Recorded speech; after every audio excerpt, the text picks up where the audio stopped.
ओम श्री मात्रे नमः। मैं आदि पराशक्ति की शिष्य सरिता अम्बा। आप सभी भक्तों के हृदय में विराजमान उस पराशक्ति को प्रणाम करती हूँ, नमस्कार करती हूँ। और हम ललिता सहस्त्र नाम कर रहे हैं, तो हम 33-34 नाम कर चुके हैं। अभी यह है 35वां और 36वां होगा आज। तो 35वां नाम है लक्ष्य रोमलता धरता समुद्रे मध्यमा। लक्ष्य रोमलता धारिता समुद्रे मध्यमा।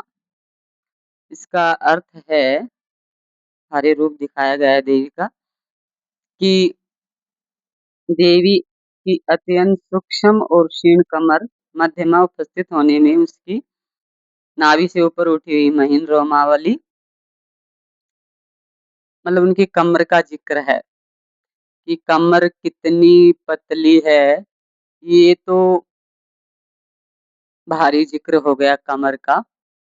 और कमर एक मैन अंग होता है शरीर का, बॉडी पार्ट का। उसके बगैर आप बैठ नहीं सकते हो, चल नहीं सकते हो, सो नहीं सकते हो।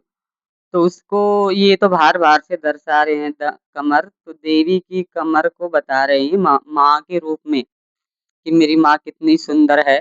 उनकी कमर इतनी पतली है कि देखने वाले बच्चे हों या बच्चे ही हों उसकी सृष्टि पे, सभी भी जितने भी लोग हैं, ब्रह्मांड है, सभी ब्रह्मा विष्णु महेश सभी बच्चे हैं उनके। तो वो व्याख्या कर रहे हैं अपनी माँ की कमर की, कि माँ की मतलब लक्ष्य का मतलब हो गया दिखाई देना, कोई भी चीज़ को प्रत्यक्ष देखना। तो इसका मतलब है कि आप अपनी माँ के भाव में इतने जाओ कि उसको देख सको आप, ठीक है? और रोमलता शरीर के मध्य भाग में, तो ये आपको माँ के भाव बता रहे हैं कि मध्य भाग में लता जैसे बालों की पतली सी लाइन है, उसको पतली रेखा है, उसको रोमावली कहते हैं। और धारण करने वाली मतलब उस रेखा को धारण मतलब वहन कर रही है।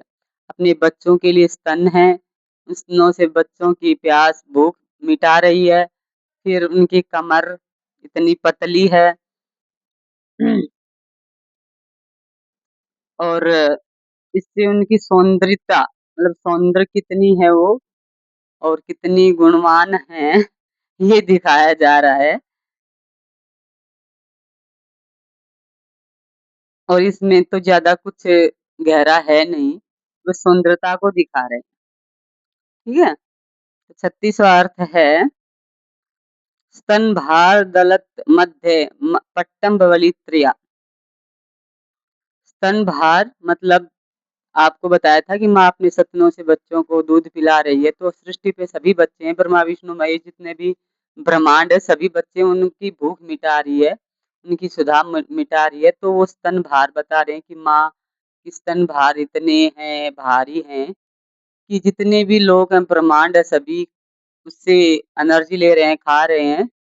तो वो कितने भारी होंगे, भारी वज़न होगा, जिससे माँ झुक रही है। बैठ रही है तो झुक रही है, स्तनभार से ऐसे बैठ रही है तो झुक रही है।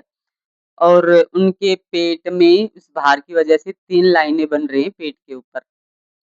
आजकल ये मिस यूनिवर्स हैं, ये ज़ीरो फिगर करती हैं, उनकी नहीं बनती हैं। ऐसे ये अपनी माँ की कल्पना कर रहे हैं हयग्रीव भगवान, अगस्त्य मुनि को बता रहे हैं कि माँ इतनी सुंदर है और उसके स्तनभार इतने भारी हैं कि वो अपने बच्चों के लिए स्तनभार मतलब सहन कर रही है, ठीक है?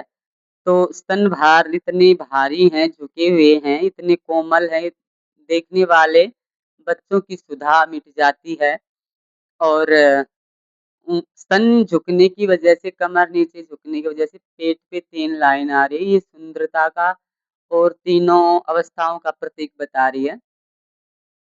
ये 3 लाइनें हैं ना, ये 3 लाइनें आप नॉर्मल में बोल दोगे, लेकिन ये 3 अवस्था हैं, बचपन, जवानी, बुढ़ापा।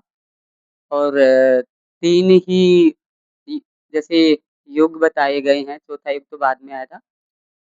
और 3 ही अवस्था बताई गई हैं, जागृत, स्वप्न और सुषुप्त। तो ये 3 लाइनें ये बता रही हैं कि आप 3 अवस्थाओं में ही रहते हो और इन 3 से आप बच नहीं सकते, ठीक है? तो इन 3 अवस्थाओं का ध्यान रखिए, अगर बचपन है तो जवानी भी आएगी, जवानी है तो बुढ़ापा भी आएगा और हर चीज़ को एडजस्ट करना सीखिए, इसका ये उदाहरण हो गया और